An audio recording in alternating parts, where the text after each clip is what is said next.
Welcome to the physics class. Chapter is atoms. In the previous class, we had discussed about J.J. Thomson's plum pudding model and planetary model proposed by Rutherford. Also, we had learnt about the spectrum, the classification, that is emission spectrum and absorption spectrum. We will continue with that itself, that is about spectrum.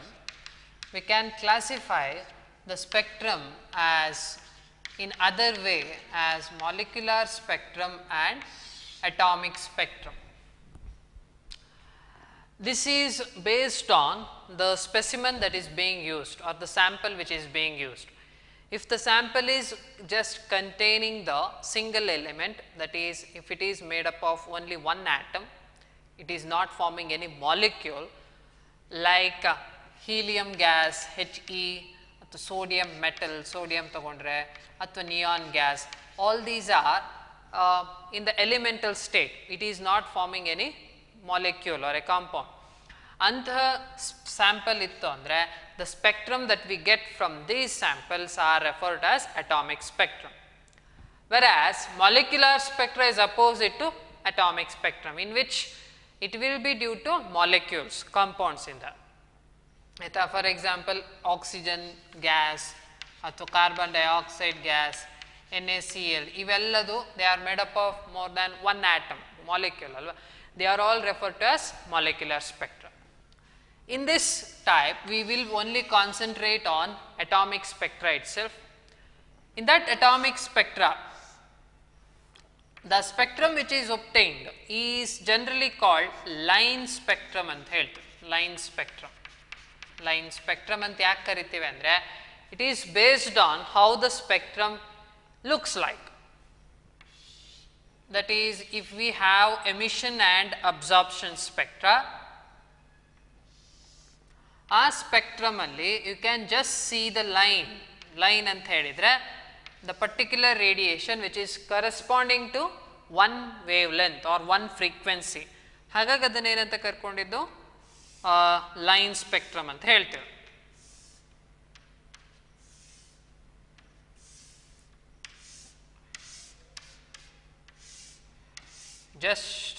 It just looks like a line. ಈ ರೀತಿಯಾಗಿ this is emission spectrum. Emission spectrum is obtained whenever the element or the compound is heated. Adanna heat ಮಾಡಬೇಕಂದ್ರೆ you have to supply the energy in some form so that atoms or molecules which are present, they get excited ಆದ್ಮೇಲೆ when they come to the ground state, they will be emitting radiation. ಆಗ ಬರುವಂಥದ್ದನ್ನು ಏನಂತ ಕರಿತೇವೆ, emission spectrum. ಅದೇ absorption spectrum ಅಲ್ಲೇನು, we will make the white light to pass through the sample. ಆಗ that sample which is there, it will be absorbing certain radiations, not all, and will emit or transmit other radiations. ಅದಕ್ಕೇನು ಕಾಣುತ್ತೆ ನಮಗೆ, on the coloured background, ನಾನ್ visible ಲೈಟಿಗೆ ಮಾತ್ರ restrict ಆಗಿ ಹೇಳೋದಾದರೆ, on the coloured background VIBGYOR ಎಲ್ಲದೂ ಇರುತ್ತೆ. On that particular VIBGYOR coloured background ಮೇಲೆ you are going to observe certain black lines ಅಂತ ಹೇಳಿದರೆ, that will be corresponding to some wavelength. ಆಯ್ತಾ, for example if I take this as 100 angstrom, that may be of 200 angstrom. ಹೀಗೆ this is also 100 and 200. ಅಂದರೆ particular wavelengths or particular set of frequencies will be missing in case of absorption spectra. ಅದೇ emission spectrum is having a black background or dark background on which colored lines are observed, that suggests only particular frequencies or wavelengths of light are emitted. ಈ spectrum ಏನು ಸಿಕ್ಕಿದೆ, there is a close relationship between the emission and absorption spectra. ಏನು ಅಂತ ಹೇಳಿದರೆ, if the specimen or the sample is the same, if I have taken neon gas ಅಂತಲೇ ತಗೊಂಡಿದ್ದೀನಿ, I have emission spectrum of neon gas and absorption spectrum of neon gas, atomic spectra, hence we can call it as line spectra. ಅದರಲ್ಲಿ line emission, line absorption, two types. Emission absorption ಅಂದರೆ general classification. ಅದರಲ್ಲಿ ನಾನೀಗ line spectrum ಅಂದರೆ atomic spectra ಬಗ್ಗೆ ಮಾತ್ರ ಮಾತಾಡ್ತಿರೋದು. ಅದರಲ್ಲಿ ಎರಡು ರೀತಿ, line emission, line absorption spectrum ಅಂತ. If I have those two spectra for the same element, that is the neon ಅಂತ ತಗೊಂಡ್ರೆ, ಅಲ್ಲಿ whatever the radiations which are being emitted in emission spectra are found to be missing in case of absorption spectra. Andre if 100 angstrom is emitted in this emission spectra, it will be missing in absorption spectra. 200 ನೋಡಿ, ಹಾಗೆ emission ಅಲ್ಲಿ ಏನು emit ಆಗಿರುತ್ತೋ absorption ಸ್ಪೆಕ್ಟ್ರದಲ್ಲಿ belonging to the same element it will be missing. ಹಾಗಿದ್ರೆ ಏನಂತ ಹೇಳ್ಬೋದು, they are one and the same, they are representing the same element ಅಂತ ಗೊತ್ತಾಗ್ತಿದೆ ಆಯ್ತಾ. They have the close relationship between them. That's one of the important property of this spectra, that is the relationship between emission and absorption spectra for a given element or for a given molecule. The second one is these spectra which are obtained are having uniqueness, they are unique anta helkote. Unique anta helidre for a given element or for a given molecule it is different, it will be different for all the molecules or all the elements. ಅಂದ್ರೆ ಒಂದಕ್ಕೆ ಒಂದಿದ್ರೆ ಒಂದು ರೀತಿಯಾಗಿ lines ಅಥವಾ particular ಫ್ರೀಕ್ವೆನ್ಸೀಸು emit ಆಗಿದೆ ಅಂದರೆ ಮತ್ತೊಂದಕ್ಕೆ ಬೇರೆಯೇ ಇರುತ್ತೆ. ಹಾಗಾಗಿ this is used as fingerprint ಅಂತ ಹೇಳ್ಬೋದು. ಫಿಂಗರ್ ಪ್ರಿಂಟ್ ಏನಕ್ಕೆ fingerprint, as we have the fingerprint ನಮಗೇನಿದೆ it's unique for individual person, so is this spectrum. The spectrum is unique for different elements, for different molecules. ಹಾಗಾಗಿ whenever an unknown sample is given or ಒಂದು molecule element ಕೊಟ್ಟಿದ್ದಾರೆ ಅಂದರೆ, in order to know what the element is or what the molecule is made up of, you can just go for spectral analysis. ಅಂದರೆ ಅದರ spectrum ಸಿಕ್ತು ಅಂತ ಹೇಳಿದರೆ based on that particular spectrum you can guess what are all the elements present and what is that element B ಅನ್ನೋದನ್ನು ಹೇಳ್ಕೊಂಡ್ಬಿಡ್ಬೋದು. ಹಾಗಾಗಿ ಈ ಸ್ಪೆಕ್ಟ್ರಮಿಗೆ ಏನಂತ ಕರಿತೇವೆ ನಾವು, we call that as fingerprint ಅಂತ ಕರ್ಕೊಳ್ತೀವಿ in identifying different molecules or atoms or elements ಅಂತ ಹೇಳ್ಕೊಂಡು. These are the very important properties. ಏನು, for a given element or for a given molecule the emission and absorption spectrum are closely related. Whatever the radiations or wavelengths that will be missing in absorption spectrum, it will appear in emission spectrum. ನೆನಪಿರಲಿ. ಇನ್ನೊಂದು, these are unique. Uniqueness ಇದೆ ಅಂದರೆ ಎಲ್ಲದಕ್ಕೂ ಬೇರೆಯೇ ಇರುತ್ತೆ. ಹಾಗಾಗಿ ಇದನ್ನೇನಂತ ಕರ್ಕೊಳ್ತೇವೆ, finger print ಅಂತ ಹೇಳಿ ಕರ್ಕೊಳ್ತೇವೆ.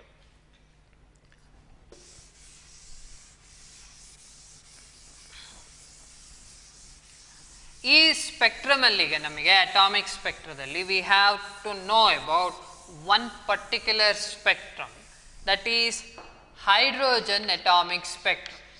ಹೈಡ್ರೋಜನ್ ಅಟಾಮಿಕ್ ಸ್ಪೆಕ್ಟ್ರಮ್ ಯಾಕೆ ಇದನ್ನು ನೋಡಬೇಕು ಅಂತ ಕೇಳಿದರೆ, we have Rutherford model which is proposed on the basis of alpha ray scattering experiment, and that experiment just proved that the J.J. Thomson's model is not sufficient to explain everything ಅನ್ನೋದು ಗೊತ್ತಾಗಿದೆ. ಸರಿ, ಹಾಗಿದ್ರೆ Rutherford ಮಾಡೆಲ್ನ accept ಮಾಡಬೇಕು ಅಂತ ಹೇಳಿದರೆ, that model should explain many of the things that are observed in an atom, ಆ ಸ್ಟ್ರಕ್ಚರ್ನಾಗಿರ್ಬೋದು. And that spectrum is also one particular thing that should be explained. ಆಯಿತಾ, ಆ ಮಾಡೆಲ್ ಇದನ್ನು ಎಕ್ಸ್ಪ್ಲೈನ್ ಮಾಡಬೇಕು. ಹಾಗೆ whether the Rutherford model will be able to explain the hydrogen spectra or not ಅನ್ನೋದನ್ನು ನೋಡೋಕ್ಕಿಂತ ಮೊದಲು we will just go through the observations which are made on the hydrogen spectrum. ಆಯಿತಾ, ಹಾಗೆ ಅದ್ರ ಬಗ್ಗೆ ಮೊದಲು ತಿಳ್ಕೊಳ್ಳೋಣ, ನೆಕ್ಸ್ಟ್ ಅದರ ಎಕ್ಸ್ಪ್ಲನೇಷನ್ ಇದೆಯೋ ಆಯಾ ರುದರ್ಫೋರ್ಡ್ ಮಾಡೆಲ್ ಕೊಡೋಕ್ಕಾಗುತ್ತೋ ಇಲ್ಲ ಅಂತ ನೋಡೋಣ. ಹಾಗೆ ಹೈಡ್ರೋಜನ್ ಸ್ಪೆಕ್ಟ್ರಾ, ಅಟಾಮಿಕ್ ಸ್ಪೆಕ್ಟ್ರಾ ತೊಗೊಂಡಿರೋದು ಮತ್ತೆ ಹೇಳ್ತಾ ಇದ್ದೀನಿ, it is hydrogen atomic spectra. ಅದರಲ್ಲಿ ನಾನೀಗ just represent its emission spectrum. ಆಯಿತಾ, ಇಟ್ಸ್ ಎಮಿಷನ್ ಸ್ಪೆಕ್ಟ್ರಮ್. ಅದರಲ್ಲಿ ಏನಿರುತ್ತೆ, it will be hydrogen atomic spectra ಅಂತ ಹೇಳಿದ್ದೇನೆ ಅಂದರೆ ಇಟ್ಸ್ ಇನ್ ಅಟಾಮಿಕ್ ಸ್ಟೇಟ್, ಅಂದರೆ ಸಿಂಗಲ್ ಹೈಡ್ರೋಜನ್ ಆಟಮ್ಸ್ ಇರುತ್ತೆ. ಹಾಗೆ we are going to get line spectrum, ಅಂದರೆ ಪರ್ಟಿಕ್ಯುಲರ್ ಒಂದೊಂದು ಫ್ರೀಕ್ವೆನ್ಸೀಸು ಅಥವಾ wavelengths that will be emitted and they R observe to be just looking like this. ಹೀಗಿರುತ್ತೆ ಅಂತ ಗೊತ್ತಾಗಿದೆ, ಹೇಗೆ ಅಂತ ಹೇಳಿಬಿಡ್ತಾನೆ. That is different that is the spacing between two different lines are found to be ಅಥವಾ neighboring lines are found to be decreasing in one particular order. ಈ ರೀತಿಯಾಗಿ decrease ಆಗ್ತಾ ಹೋಗುತ್ತೆ ಅನ್ನೋದನ್ನ ಅಬ್ಸರ್ವ್ ಮಾಡಿರೋದು. ಇಟ್ ಹ್ಯಾಸ್ ಬಿನ್ ಅಬ್ಸರ್ವ್ ಹೀಗಿರುತ್ತೆ ಅಂತ.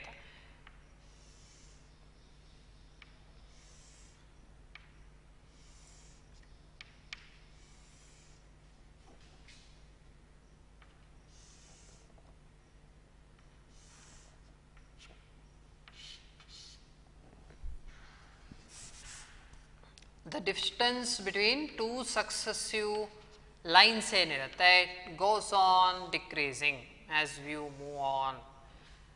ಹೇಗೆ arrange ಮಾಡಿದ್ದೀವಿ ಅಂದರೆ this direction, in this direction the wavelength is increasing, whereas opposite to that frequency will be increasing. ಹೌದಲ್ವಾ? they are inversely related. frequency is inversely related to wavelength. ಹಾಗಾಗಿ frequency ಹೀಗೆ increase ಆಗ್ತಾ ಇದೆ ಅಥವಾ ಹೀಗೆ ಡಿಕ್ರೀಸ್ ಆಗ್ತಿದೆ ಅಂತ ತಗೊಂಡ್ರೆ ವೇವ್ಲೆಂತ್ ಈ ಡೈರೆಕ್ಷನಲ್ಲಿ ಇನ್ಕ್ರೀಸ್ ಆಗ್ತಿರುತ್ತೆ.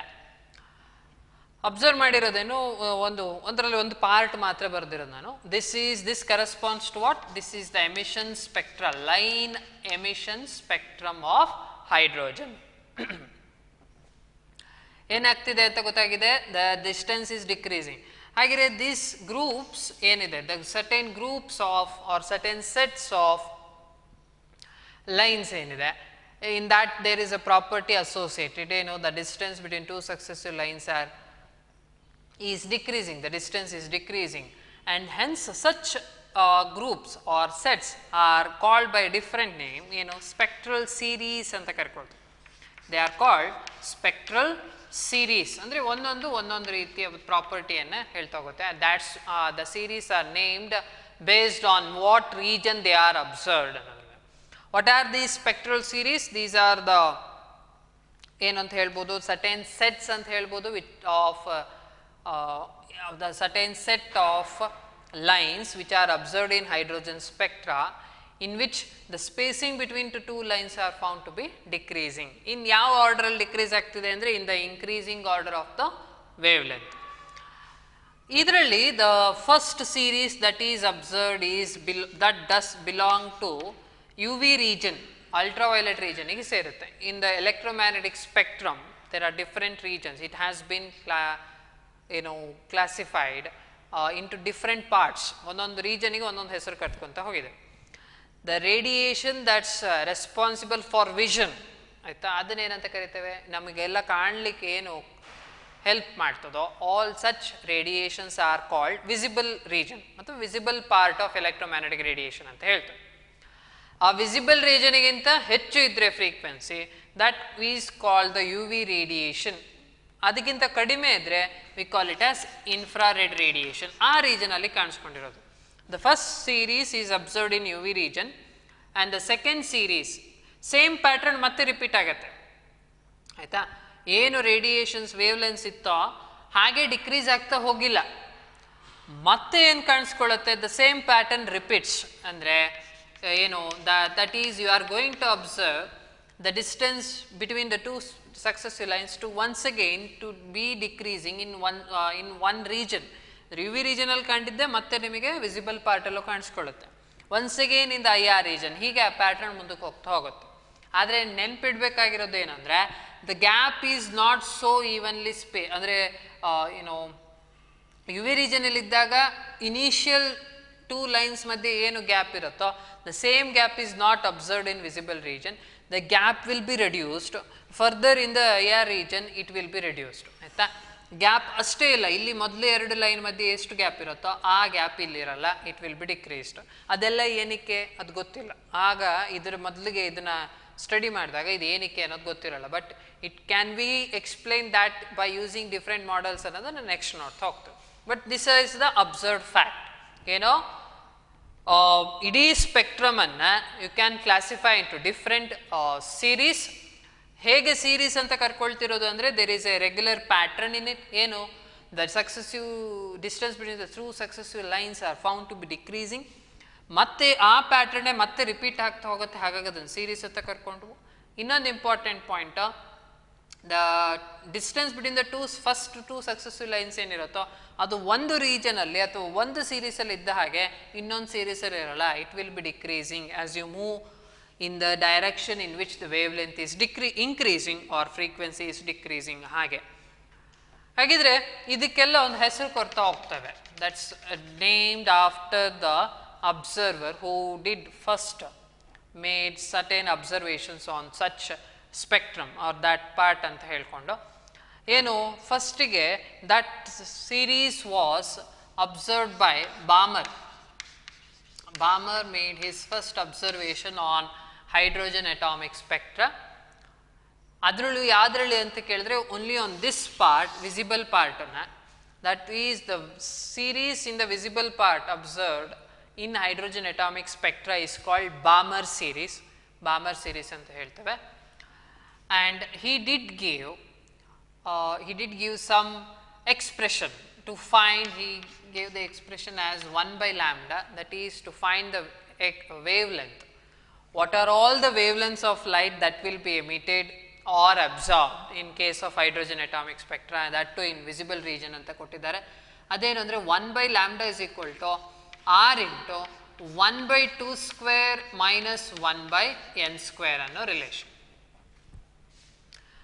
Balmer is the one who first observed this, that is the series in the visible region or in the hydrogen atomic spectra, hence it is, the series is named after him, Balmer series anta heli. Innondu important point eno, he gave mathematical expression for wavelength of the line, andre these are belonging to particular wavelengths alva, hagire aa wavelength estirutte annodike ondu mathematical expression kottidare. Here lambda stands for wavelength and r is called Rydberg constant, Rydberg's constant, and its value is found to be 1.09 into 10 power 7 per meter. That's a constant. Next illondu n anno innondu variable ide, and that n can only take the values as 3, 4, 5 hige heltare. That will be greater than 2 and it will be an integral number, andre it can only take 3, 4, 5 anta helkondu. That's the Balmer series. Adanna explain ಮಾಡಬಹುದು. ಹಾಗಿದ್ರೆ if you substitute 3 you are going to get the value of wavelength. ಅದರಲ್ಲಿ he has named certain lines Balmer in visible region ಏನೇನೋ H alpha, H beta ಅಂತೆಲ್ಲ ಕೇಳ್ಕೊಳ್ತಾ ಹೋಗ್ತೀವಿ. H alpha line, H beta, H gamma ಅಂತ ಹೇಳಿ. ಯಾವುದಿದು ಅಂತ ಹೇಳಿದ್ರೆ H alpha ಅಂದ್ರೆ if you substitute n is equal to 3, ನೋಡಿ ಇಲ್ಲಿ n value it can only take from 3, 4 ಹಾಗೆ increase ಆಗ್ತಾ ಹೋಗುತ್ತೆ. When you substitute n is equal to 3 there, you are going to get the value as 656.3 nanometer. ಆಯ್ತಾ, ಇಷ್ಟು ಬರುತ್ತೆ. That's nothing but this H alpha, visible region ಅಲ್ಲಿ ಏನು ಇರುವಂಥ line, that's having maximum wavelength. Next H beta, that is for it is n is equal to 3 ಆದರೆ next H beta value it is 486.1 nanometer, that's for n is equal to 4. ಹೀಗೆ if you go on giving the values for n, you are going to get the wavelengths corresponding to the visible part of the spectrum in the hydrogen spectrum. ಅದರಲ್ಲಿ ಇದು second line ಏನಿದು H beta. ಹೀಗೆ if you go on giving the values, the wavelength is going to be decreasing. ಆ wavelength ಎಲ್ಲದು match ಆಗುತ್ತೆ. Whatever the observed wavelength ಏನಿತ್ತು experimentally, so matches with the theoretical one, but Balmer did not give any explanation for the use of this particular expression. ಯಾಕೆ ಈ expression use ಮಾಡಬೇಕು ಅನ್ನೋದನ್ನು ಹೇಳಲಿಲ್ಲ. This expression is obtained only based on the data he collected. ಅಂದರೆ it's just an empirical expression ಅಷ್ಟೇ. ಅಂದರೆ ಏನು data ಎಲ್ಲದನ್ನು ಸುಮಾರು ಸತಿ ಅವರು ಮಾಡಿ ಆ ಒಂದೊಂದು ರಿಸಲ್ಟ್ಸಿಂದನೂ ಏನೇನಿದೆ ಅಂತ ತಗೊಂಡು ಡೇಟಾ ತಗೊಂಡು he just gave the mathematical expression, but why this should be used, ಯಾಕೆ ಇದೇ ಫಾರ್ಮುಲಾ ಬಂತು ಅನ್ನೋದನ್ನು ಬಾಮರ್ ಎಕ್ಸ್ಪ್ಲೈನ್ ಮಾಡೋಣ. ಆಯಿತಾ, ನೆಕ್ಸ್ಟು ಇದರಲ್ಲಿ the first line of the Balmer series ಅಂತ ಏನಾರು ಕೇಳಿದರೆ, then you should substitute n is equal to 3. That's very important expression. wavelength ಗೆ ಅಥವಾ this 1 by lambda is also called wave number. Wave number is represented by this symbol nu with a bar. Nu with a bar ಏನಂತ ಕರಿತೇವೆ, nu bar ಅಥವಾ wave number is nothing but reciprocal of wavelength. Wave ನಂಬರಿಗೆ expression ಬರೀರಿ ಅಂದರೆ ಅದೇ, ಮತ್ತು reciprocal of wave ಲೆಂತ್ಗೂ ಅದೇ ಆಯಿತಾ. ಇದರಲ್ಲಿ ಏನಾದರೂ if it is ask to find the first wavelength corresponding to Balmer series, then you should substitute n is equal to 3 here. ಇಲ್ಲಿಗೆ n is equal to 3 substitute ಮಾಡಿದರೆ you are going to get this value first wave. Second wave ಲೆಂತ್ಗೆ next number n is equal to 4. ಹಾಗೆ there is a term called spectral series limit ಅಂತ ಬರುತ್ತೆ. Series limit ಅಂತ ಕೇಳ್ತಾರೆ. What is the series limit of the Balmer series ಅಂತ ಕೇಳಿದರೆ, Balmer ಸೀರೀಸಲ್ಲಿ final value ಎಷ್ಟು ಅಂದರೆ, ಸೀರೀಸ್ ಲಿಮಿಟ್ ಅಂದರೆ ಲೋಯೆಸ್ಟ್ ಪಾಸಿಬಲ್ ವೇವ್ ಲೆಂತ್ ಎಷ್ಟು ಅಂತ ಕೇಳಿದರೆ, then you should substitute n is equal to infinity ಅಂತ ಸಬ್ಸ್ಟಿಟ್ಯೂಟ್ ಮಾಡಬೇಕು. When you substitute that, the wavelength that you will get is refer to as series limit, ಅಥವಾ frequency ಏನು ಸಿಗುತ್ತೋ ಅದನ್ನು series limit ಅಂತ. ಫ್ರೀಕ್ವೆನ್ಸಿ ಸಿಕ್ಕಿದ್ರೆ maximum frequency ಆಗಿರುತ್ತೆ ಎಲ್ಲದರಲ್ಲೂ. ವೇವ್ ಲೆಂತ್ ಸಿಕ್ಕಿದ್ರೆ it will be the lowest value when compare to all other wavelengths corresponding to the Balmer series ಆಯಿತಾ. ಇಷ್ಟು ನೆನಪಿರಲಿ ಅಷ್ಟೇ. ಫಸ್ಟ್ ಅಂತ ಹೇಳಿದಾಗ ಬಾಮರ್ ಸೀರೀಸಲ್ಲಿ ಫಸ್ಟ್ ಲೈನ್ ಕೇಳಿದ್ರೆ you should substitute n is equal to 3. ಅದೇ ಸೀರೀಸ್ ಲಿಮಿಟ್ ಅಂತ ಕೇಳಿದ್ರೆ you should substitute n is equal to infinity, and that series limit corresponds to lowest possible wavelength observed in visible region or Balmer series. ಇದೇ ರೀತಿಯಾಗಿ the series that is observed in UV region is referred to as Lyman series. Lyman series ಅಂತ ಹೇಳ್ತೇವೆ. That's the related to UV part, UV region ಅಲ್ಲಿ observe ಮಾಡಿರೋ spectrum. And for that also the same mathematical expression is used which is proposed by Balmer, and this is usually called, generally termed as Balmer formula itself. ಅದೇ Balmer formula ನ use ಮಾಡ್ತಾರೆ in order to find the wavelength of the light that will be emitted. That is 1 by lambda is equal to r into 1 by 1 square instead of 2 square. Here it is 1 square minus 1 by n square. ಅದೊಂದೇ change. In place of 2 we have 1 for Lyman series. ಆದರೆ ಇಲ್ಲಿ n can only take the values which is greater than 1. ಅಂದರೆ it can take 2, 3, 4 and so on. ಆಯಿತಾ. ಇಲ್ಲೂ ಮತ್ತೆ ಅದೇ condition. ನಾವು if it is asked to find the first wavelength you should substitute n is equal to 2 in order to find the series limit. Series limit ಹೇಳಬೇಕಂದ್ರೆ n is equal to infinity as in case of Balmer. Balmer ಅಲ್ಲಿ ಏನಿತ್ತು ಅದೇ apply ಮಾಡ್ತಾರೆ. ಆದರೆ ಇಲ್ಲಿ observe ಮಾಡಬೇಕಾಗಿರೋದು ಇದು 1 ಅಂತ ಇದಕ್ಕೆ 2 ಅಂತ. ಯಾಕೆ ಅನ್ನೋದನ್ನ ಇಲ್ಲೂ ಎಕ್ಸ್ಪ್ಲನೇಷನ್ ಇಲ್ಲ ಆಯಿತಾ. Next the series that is IR ರೀಜನಲ್ಲಿ ಅಬ್ಸರ್ವ್ ಮಾಡಿರೋದು, that is referred to as Paschen series ಅಂತ ಕರ್ಕೊಳ್ತೇವೆ. Paschen series which is observed in IR region. The same expression but with a small modification, that is r 1 by lambda is equal to r into 1 by 3 square minus 1 by n square ಅನ್ನೋ expression use ಮಾಡ್ತಾರೆ in order to find the wavelength or the wave number. ಆದರೆ ಇಲ್ಲಿ n can take the values which is greater than 3 ಅಂದರೆ it can take 4, 5, 6 ಹಾಗೆ. Next ಇನ್ನು higher order serieses ಬರ್ತದೆ which is in itself in the IR region itself, infrared region ಅಲ್ಲೇ ಇದಕ್ಕಿಂತ higher wavelength ಅಲ್ಲಿ ಕಾಣಿಸ್ಕೊಳ್ತಾ ಹೋಗುತ್ತೆ. If we call this as near infrared, smaller wavelength infrared ಇಂದ ಆಗಿದ್ರೆ higher wavelength infrared region ಅಲ್ಲೂ ಕೂಡ ಮತ್ತೆ ಎರಡು ಸೀರೀಸ್ನ ನೋಡ್ಕೊಳ್ತೀರಿ. ಅದು ಯಾವುದ್ಯಾವುದು? It is so called as Brackett series. They are called Brackett series and Pfund series ಅಂತ ಕರ್ಕೊಳ್ತೇವೆ. Bracket series and fun series, and the expressions to find the wavelength of the light which will be emitted in that particular series is given by the same Balmer formula with small modification, as in place of 2 we will be having 4, 1 minus n square, where n can take the greater values which are greater than 4, that is 5, 6 ಹಾಗೆ ತಗೊಳ್ತಾ ಹೋಗುತ್ತೆ. Next fun series ಅಲ್ಲೂ ಅಷ್ಟೇ, it is 1 by lambda is equal to r into 1 by 5 square minus 1 by n square. where n can take the values of 6, 7, 8 ಹೀಗೆ. ಆದರೆ ಇಲ್ಲಿ ಯಾವ reasons ಇಲ್ಲ why the N value must be an integral number and it should be greater than this particular number ಅನ್ನೋದೇನೂ ಇಲ್ಲ. But it is empirical formula which is obtained only on the observed data. ಅದ್ರ ಮೇಲೆ ಇರುವಂಥ formula ಇದು. These are the 5 important series that are observed in hydrogen spectra, that is Lyman series. The first one is Lyman series, that is belonging to the UV region. Balmer series, which belongs to visible. Paschen, Brackett and Fun series, which belongs to the IR region. These are all the observed facts of related to hydrogen atomic spectrum.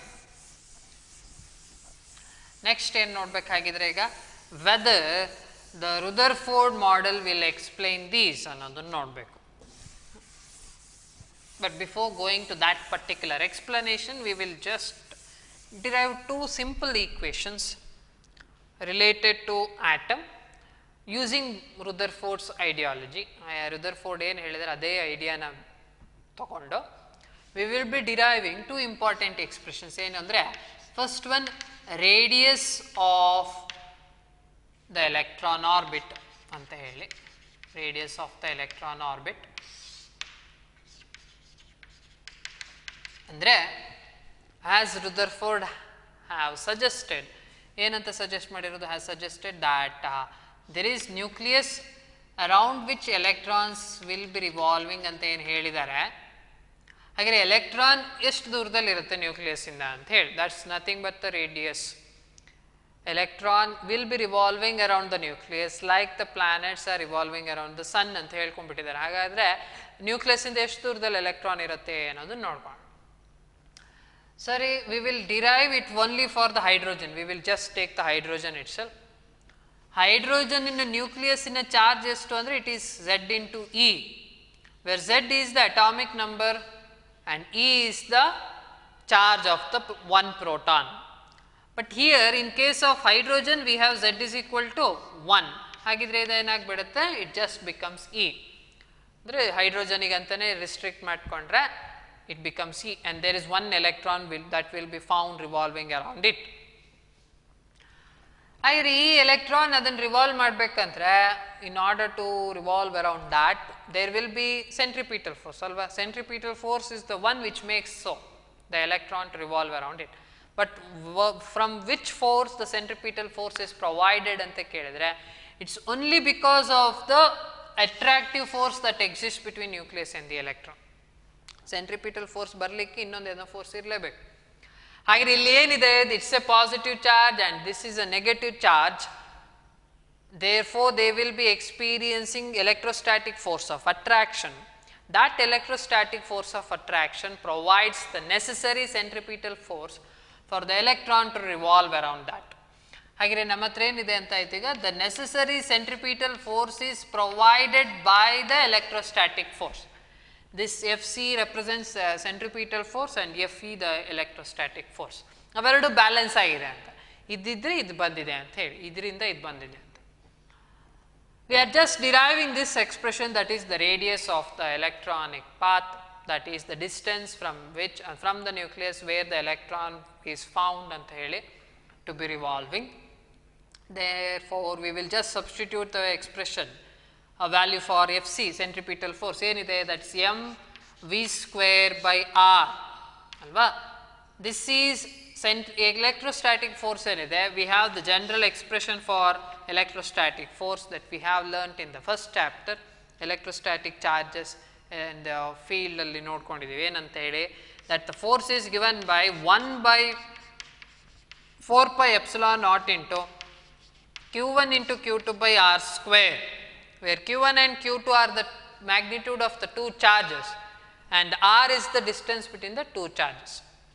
ಹಾಗೆ ಇಲ್ಲೂ ಅದನ್ನೇ apply ಮಾಡಿದರೆ it's 1 by 4 pi epsilon naught which is a constant, and the two charges here are the charges of the nucleus and the charge of the electron. Charge of the nucleus is E, charge of the electron is also E, only we have to substitute the magnitude. ಹಾಗಿದ್ರೆ that becomes E into E, it is E square. ಆಯಿತಾ, ಇದು E ಅದು E, but minus ಇದೆ, but we should not substitute the negative sign as we are just considering the magnitude. The distance, let that distance be r ಅಂತ ತಗೊಂಡ್ರೆ, the nucleus ಗೂ electron ಗೂ ಇರೋ distance r ಅಂತ ತಗೊಂಡ್ರೆ it becomes r square. ನೆನಪಿರಲಿ ಬೇಕಾಗಿರೋದು radius. ಹಾಗಿದ್ರೆ ಈಗ ರೇಡಿಯಸ್ ಅನ್ನೋ ಎಕ್ಸ್ಪ್ರೆಷನ್ ಇಲ್ಲಿ ಬಂದಿದೆ. r is equal to ಏನಾಗುತ್ತೆ ನೋಡಬೇಕು. One of the r gets cancelled in the denominator and I will just cross multiply this. I will take this r to the LHS and mv square to the RHS. We will get the expression as r is equal to E square, that is in the numerator, divided by 4 pi epsilon naught into mv square. So, this is the final expression for the radius of the electron orbit, or it is the distance from the nucleus where the electron can be found according to Rutherford's model. ಆಯಿತಾ, ಇಲ್ಲಿ Rutherford ಐಡಿಯಾನ use ಮಾಡಿದರೆ, ಹಾಗಾಗಿ we will say that this is the Rutherford's radius. ಇಲ್ಲಿ ನೋಡಬೇಕಾಗಿರೋದೇನು expression ಅಲ್ಲಿ ಅಂದರೆ E is a constant, epsilon naught m, they are all constants. E is the electronic charge, m is the mass of the electron and v is the velocity of the electron. ಹಾಗೆ ಇವೆಲ್ಲದೂ constant ಅಂತ ಹೇಳಿದ್ರೆ ಉಳಿಯೋದು ಇದೊಂದೇ variable, that is r is found to be inversely proportional to v square ಅನ್ನೋ important ರಿಸಲ್ಟ್ಗೆ ಬರ್ತೇವೆ when we use this expression. ಅರ್ಥಾತ್ as the distance of the electron goes on increasing from the nucleus, as it goes on further away from the nucleus, the velocity of the electron goes on decreasing ಅಂತ, because r and v are inversely related. ಆ ಒಂದು important ಕನ್ಕ್ಲೂಷನಿಗೆ ಬರ್ಬೋದು ಈ ಎಕ್ಸ್ಪ್ರೆಷನ್ನ ನೋಡಿಕೊಂಡು. That's one part. ಏನು, we have just derive the expression for radius of the electron orbit in case of Rutherford model by using this simple equation, that's centripetal force is provided by electrostatic force of attraction ಅಂತ ಹೇಳಿ. The second expression that should be derived is related to total energy of the electron which is found to be revolving around the nucleus. Total energy equation ಏನು ಅಂತ ಹೇಳಿ. ಇಲ್ಲಿ ಎಲೆಕ್ಟ್ರಾನಿಗೆ energy ಅಂತ ಕೇಳಿದ್ರೆ there are two types of energies, that is it will be sum of two energies, that is kinetic energy and potential energy. Kinetic energy ಏನಕ್ಕೆ ಇರ್ತದೆ ಅಂತ ಹೇಳಿದ್ರೆ because the electron is revolving ಅಂದ್ರೆ it's in motion, ಹಾಗಾಗಿ it will possess the energy called kinetic energy. And we have the potential energy, that is because of the electron is experiencing some force due to the nucleus, that is electrostatic force. Whenever a particle is under the influence of a force, it does possess the potential energy. Force illa anta helidre, if the net sum of the forces if on the particle, if it is found to be 0, then the potential energy is 0. But here the electron is under the influence of the nucleus, andre electron is experiencing the force, athwa electron enagide it is under the field, in the field of the nucleus anta helkombodu. Hagagi the electron will be possessing the potential energy, and that potential energy actually depends on the position around the nucleus, how far the electron is, how near the electron is another mele hogutte. Aita, when the position changes, andre the distance between the nucleus and the electron changes, so does the potential energy. Potential energy also changes anta. Sari hagire total energy is sum of kinetic energy and potential energy, and you are going to get this expression only if you have the expressions for kinetic energy and potential energy. So what will be the potential energy ಅನ್ನೋದು ಮೊದಲು ನೋಡ್ಕೊಳ್ಳೋಣ. Potential energy we have derived the expression in the chapter number 2, that is electrostatic potential and capacitance ಅಲ್ಲಿ, that is work done in bringing two charges from infinity ಅಲ್ಲಿ ನೋಡಿದ್ವಿ, because as there are two charges ಹಾಗೆ ತಗೊಳ್ತಿರೋದು. Work done in bringing the two charges from infinity to a point in the field, again ಬಂದಿತ್ತು ಅಂದ್ರೆ expression, it is 1 by 4 pi epsilon naught q1 into q2 divided by r ಅನ್ನೋದು ಬಂದಿತ್ತು. R is the distance between the two charges. The same expression is utilized here as it is positive charge, that is the nucleus and the electron are brought from infinity ಅನ್ನೋದು ತಗೊಂಡ್ರೆ u is equal to 1 by 4 pi epsilon naught. In place of the charges we have to substitute the charges of the nucleus and the electron, ಆದರೆ with the negative sign you should substitute ಅನ್ನೋದನ್ನು ಮರಿಬೇಡಿ. ಯಾಕೆ ಇದು negative sign? Because this is the energy, potential energy, and it's a scalar quantity. In the scalar quantity you should substitute along with the sign. But here it's a force and you are considering the magnitude, then there is no need to substitute the negative sign because it is just a magnitude. ಆದರೆ ಇದು ಹಾಗಲ್ಲ. ಇಲ್ಲಿ this is the scalar quantity, potential energy ಅನ್ನುವಂಥದ್ದು. In that case, when you are calculating the value must be substituted along with its sign. ಹಾಗಾಗಿ ಒಂದು e ಇದ್ರೆ ಇನ್ನೊಂದು minus e ಇದೆ, ಹಾಗಾಗಿ ಮೈನಸ್ e ಸ್ಕ್ವೇರ್ ಆಗ್ತದೆ. So it's is minus and this negative sign ಸಜೆಸ್ ಯಾವತ್ತೂ ಕೂಡ ಪೊಟೆನ್ಷಿಯಲ್ ಎನರ್ಜಿ ನೆಗೆಟಿವ್ ಆಗಿದೆ ಅಂದರೆ ಅರ್ಥ the force involve between any two particles is attractive in nature ಅಂತ ಹೇಳಿ. If it is positive it is the opposite of that, it is repulsive ಅಂತ ಹೇಳಿ. ಆದರೆ ಇಲ್ಲಿ ಅಟ್ರಾಕ್ಟಿವ್ ಇದೆ ಅನ್ನೋ ಗೊತ್ತಾಗಿದೆ because these two are opposite charges. ಹಾಗಿದ್ರೆ there is attractive force, hence the potential energy will be negative. Next kinetic ಎನರ್ಜಿಗೆ ಬಂದರೆ we have the general expression for kinetic energy as half mv square ಅಂತಿದೆ.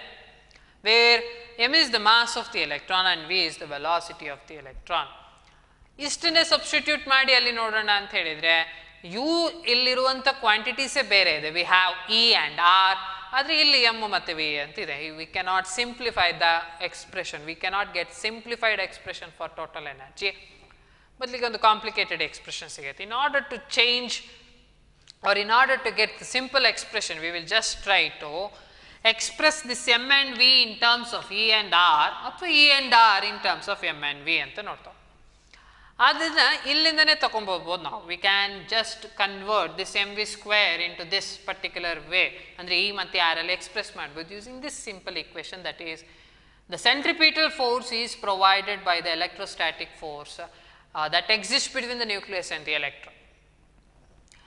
ಅದನ್ನು ಇಲ್ಲಿ substitute ಮಾಡಿ ಆಗಲೇ ನೋಡಿದ ಹಾಗೆ the R one of the R gets cancelled and you will be left with M V square is equal to 1/4πε0 into E square by R. ಅದನ್ನೇ ಇಲ್ಲಿ substitute ಮಾಡೋಣ. In place of M V square, ಇಲ್ಲಿ ಏನು M V square ಇದೆ, in place of that M V square we will just substitute 1/4πε0 and into E square by R. ಅದೇ ಬೇಕಾಗಿರೋದು, ಯಾಕೆಂದರೆ ಇವನಲ್ಲೂ ಅವೇ ಟರ್ಮ್ಸ್ ಇದೆ ಇ ಸ್ಕ್ವೇರ್ ಬೈ ಆರ್ ಅಂತ ಹೇಳಿ. ಹಾಗೆ ಏನಾಗತ್ತಿದ್ದು, it is half 1/4πε0 into E square by R. So the final expression will be 1/8, 2 into 4, 8πε0 into e square by r. This is equation number 2. So we have the expressions for potential energy as well as the kinetic energy, and both the expressions are looking the same, except some constants. Bere ella quantities hagene ide, so we can easily add that. When you substitute this in the above expression, that is total energy, en barutte E is equal to, remember that the kinetic energy is always positive, it will never be negative.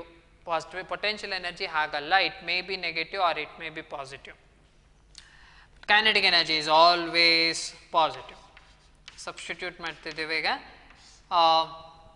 But potential energy is negative, ಹಾಗೆ 1 - 4πε0 into e square by r ಅಲ್ವಾ. When you take the LCM, the LCM will be 8 ಬರುತ್ತೆ, and all other things are constant. So the answer will be minus ಅಲ್ವಾ, minus e square, minus ಬರುತ್ತೆ, ಯಾಕಂದರೆ this becomes 2, minus 2e square plus e square ಆಗುತ್ತೆ, 8πε0 into r. That's the final expression for total energy associated with the moving electron in case of the hydrogen atom, that too by using Rutherford's model. ಮತ್ತೆ ಇಲ್ಲಿ energy negative ಬಂದಿದೆ, that's very important. Negative suggest that the force involve between the two particles is attractive in nature, ಅಥವಾ bound ಅಂತ ಹೇಳುತ್ತೆ, that the electron is bounded to the nucleus ಅನ್ನೋದನ್ನು suggest ಮಾಡುತ್ತೆ. ಇನ್ನೊಂದು ಏನು ನೋಡ್ಬೋದು ಅಂತ ಹೇಳಿದ್ರೆ, that the energy is inversely proportional to R ಅನ್ನೋದು ಕಾಣಿಸ್ಕೊಳ್ಳುತ್ತೆ ಇಲ್ಲಿ. ಬೇರೆದೆಲ್ಲದು constants, E, ε0, they are all constants, but only variable is R, ಹಾಗೆ ಎನರ್ಜಿ ಏನಾಗಿದೆ, total energy is inversely proportional to R. That is as you move away from the nucleus, that is as you move this electron away from the nucleus, the energy associated with that particular electron goes on decreasing ಅನ್ನೋದನ್ನು ಹೇಳುತ್ತೆ. But you should remember that the energy is negative ಅನ್ನೋದು. These are the two important expressions derived. ಯಾವ್ದು? One is the radius. The radius is nothing but the distance of the electron from the nucleus, ಅಲ್ವಾ, from the nucleus ಅಂತ ಆಗುತ್ತೆ, and the total energy associated with this. ಇನ್ನೊಂದೇನು ತಿಳ್ಕೊಳ್ಬೇಕು ಇವೆರಡರಿಂದನೂ ಅಂತ ಹೇಳಿದ್ರೆ, all the values R possible radius ಅಲ್ಲಿ. ಇಲ್ಲಿ ಏನು ರಿಸ್ಟ್ರಿಕ್ಷನ್ ಇಲ್ಲ, ಆರ್ ಇಷ್ಟೇ ಇರಬೇಕನ್ನೋ ಯಾವ ರಿಸ್ಟ್ರಿಕ್ಷನ್ಸ್ ಕಾಣಿಸ್ಕೊಳ್ತಿಲ್ಲ. ಅಂತಂದ್ರೆ you can find the electron around the nucleus at any point ಅಂತ ಹೇಳಿ. ಅಂದ್ರೆ ನ್ಯೂಕ್ಲಿಯಸ್ ಇಲ್ಲಿದೆ ಅಂದ್ರೆ you can find the electron in this point or in this point, ಅಥವಾ ಇಲ್ಲಿ ಅಥವಾ ಒಳಗೆ ಎಲ್ಲಿ ಬೇಕಾದ್ರೂ ನೋಡ್ಬೋದು ಅಂತ ಇದು ಸಜೆಸ್ಟ್ ಮಾಡ್ತಾ ಇದೆ. ಈ ಇಕ್ವೇಶನ್ ಅದನ್ನೇ ಹೇಳ್ತಾ ಇದೆ. Because R can have any value ಅನ್ನೋದನ್ನು ಹೇಳ್ತಾ ಇದೆ. ಅದನ್ನು ನೋಟ್ ಮಾಡ್ಕೊಳ್ಳಿ, because it's very important for the next class. ಅಂದರೆ ಎನರ್ಜಿನೂ ಅಷ್ಟೇ, it can electron which is revolving around the nucleus can possess any amount of energy ಅನ್ನೋದು ಈ ಇಕ್ವೇಶನ್ ಹೇಳ್ತಾ ಇದೆ. Because there is no restrictions that can be observed in the given or obtained expression. ಯಾವ restrictions ಕಾಣಿಸ್ಕೊಳ್ತಿಲ್ಲ, ಅಂದರೆ all the values R possible ಅನ್ನೋದನ್ನು ಹೇಳ್ಕೊಳ್ತಾ ಇದೆ ಅನ್ನೋದು ರುದರ್ಫೋರ್ಡ್ ಮಾಡೆಲ್ ಇಂದ ತಿಳಿದಿರೋದು. We will go through these results. ಹೌದಾ ಅನ್ನೋದನ್ನು ನೋಡೋಣ ಈಗ ನೆಕ್ಸ್ಟ್.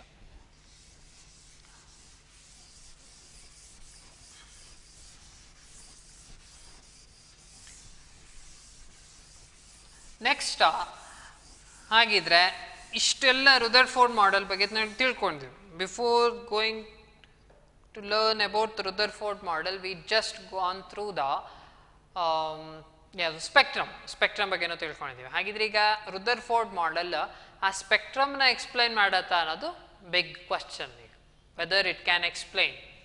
ಹಾಗೇನಾದ್ರು ಕೇಳಿದರೆ ಏನು, weather the Rutherford model is capable to explain the observed spectra of hydrogen ಅಂತ ಕೇಳಿದರೆ, no, it fails to explain everything. ಹಾಗಾಗಿ ರುದರ್ಫೋರ್ಡ್ ಮಾಡೆಲ್ ಯಾಕೆ ಫೇಲ್ ಆಯಿತು ಅಂತ ನೋಡೋಣ. ಈಗ ಅದು ಆಗಲ್ಲ, ಯಾಕಾಗಲ್ಲ ಅನ್ನೋದು ನೋಡ್ಕೊಳ್ಳೋಣ. First point, the failure of the Rutherford model is it fails to explain the stability of atom itself. ಅದನ್ನೇ ಎಕ್ಸ್ಪ್ಲೈನ್ ಮಾಡಲಿಕ್ಕೆ ಆಗಲ್ಲ.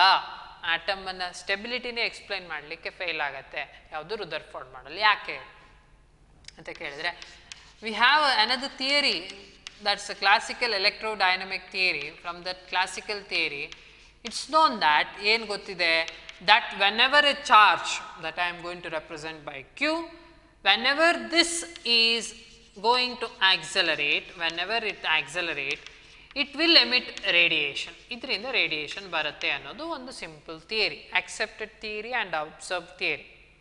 ಇದನ್ನೆಲ್ಲ ಅಬ್ಸರ್ವ್ ಮಾಡಿರುವಂಥದ್ದು before these models are proposed.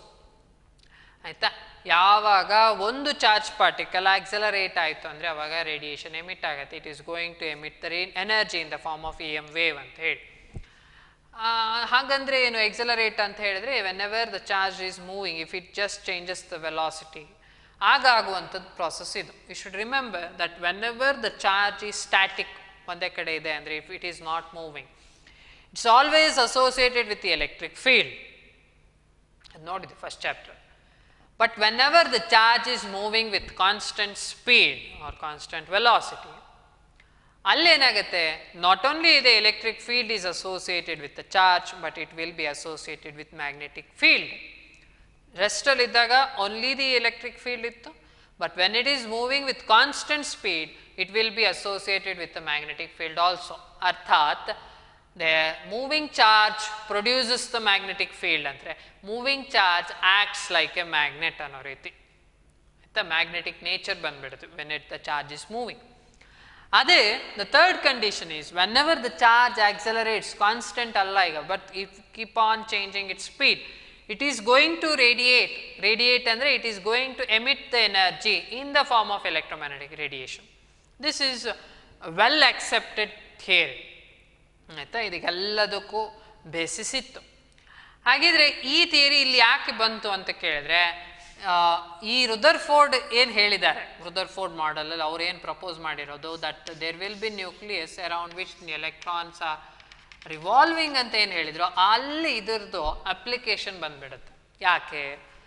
As this electron is under the influence of the nucleus, it's under the influence of the nucleus, ಅಂದರೆ electron is experiencing force ಅಲ್ವಾ, ಮುಖ್ಯವಾದ ಇಲ್ಲಿ there is force ಅಂತ ಬಂತು.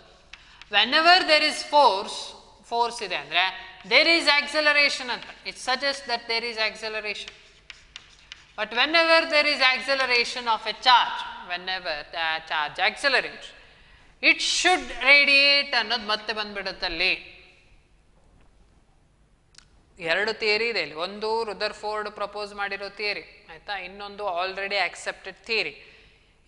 ಈ ಥಿಯರಿ ಏನು ಮಾಡುತ್ತೆ, ನಾವಿಲ್ಲಿ ಅಪ್ಲೈ ಮಾಡಲಿಕ್ಕೆ ಬೇಕಾಗ್ತದೆ. ಏಕೆ? Because the charge is accelerating ಅನ್ನೋದು ಗೊತ್ತಾಗ್ತಿದೆ. Whenever the charge accelerates radiation is emitted. ಹಾಗೆ ಇಲ್ಲೂ ಅದೇ ಆಗ್ತಿರೋದು ಅನ್ನೋದು ಗೊತ್ತಾಗ್ತಿದೆ. ಯಾಕೆಂತ ಹೇಳಿದ್ರೆ it is under the force.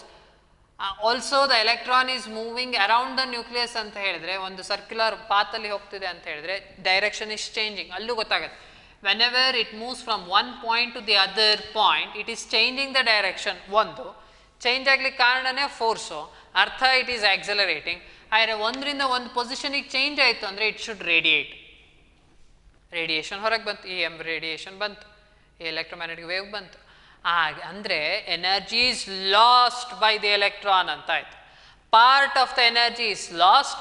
Energy loss ಆದ ಕೂಡಲೇ ಎಲೆಕ್ಟ್ರಾನ್ ಏನಿದೆ, electron it will just move towards the nucleus. ನಾವು ಯಾವ ಪೊಸಿಷನಲ್ಲಿ ಇನಿಷಿಯಲಿ ಇತ್ತು ಅದಕ್ಕಿಂತ ಒಳಗೆ ಬಂದ್ಬಿಡುತ್ತೆ ಈಗ.